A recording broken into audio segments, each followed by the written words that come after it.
Parlons un peu de Yahvé, et donc aussi de Dieu, avec une majuscule, le Dieu des Israélites, mais aussi le Dieu des chrétiens, Dieu le Père, donc le Père de Jésus, Fils de Dieu. Ou alors, s'il ne s'agit pas de Yahvé, c'est que je n'ai pas tout compris, et ça c'est fort possible, et même certain, mais... Tout d'abord, il s'agit d'un être de chair et de sang.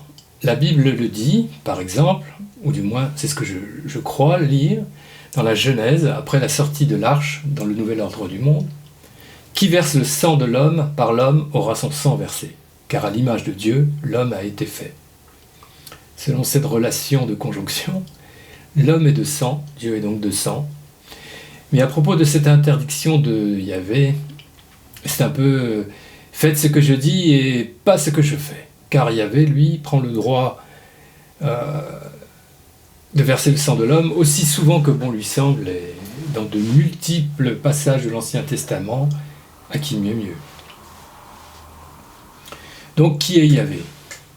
Si l'on en croit Abraham, dans l'épisode de l'apparition de Mambré, Yahvé lui apparut au chêne de Mambré, tandis qu'il était assis à l'entrée de la tente. Voilà qu'il vit 3 hommes qui se tenaient debout devant lui. Il dit bien des hommes. Il dit bien des hommes. Mais quelques détails qui ne sont pas révélés lui montrent malgré tout qu'il s'agit d'hommes particuliers. Il reconnaît sans doute Yahvé, et aussitôt il court se prosterner à leurs pieds et dit « Mon Seigneur, veuille ne pas passer près de ton serviteur sans t'arrêter. Qu'on apporte un peu d'eau, vous vous laverez les pieds et vous étendrez sous l'arbre.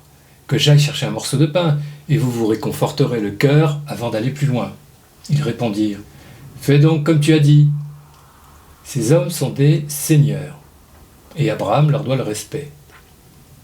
Pour lui comme pour eux, cela ne fait aucun doute. D'ailleurs, ce n'était pas la première fois qu'Abraham rencontrait Yahvé. En tout cas, il se déplace à pied, dans le désert. Ils sont fatigués, acceptent de se laver les pieds et de se restaurer à l'ombre des chênes de Mambré. Il s'agit bien d'hommes, ou du moins d'êtres semblables aux hommes et qui semblent avoir un statut hiérarchique élevé.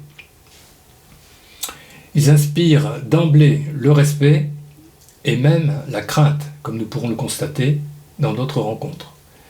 Voilà, c'est tout pour cette 3e vidéo. J'espère que vous l'avez aimé et que vous avez appris quelque chose de neuf dans Biblog. À bientôt, que Dieu vous garde.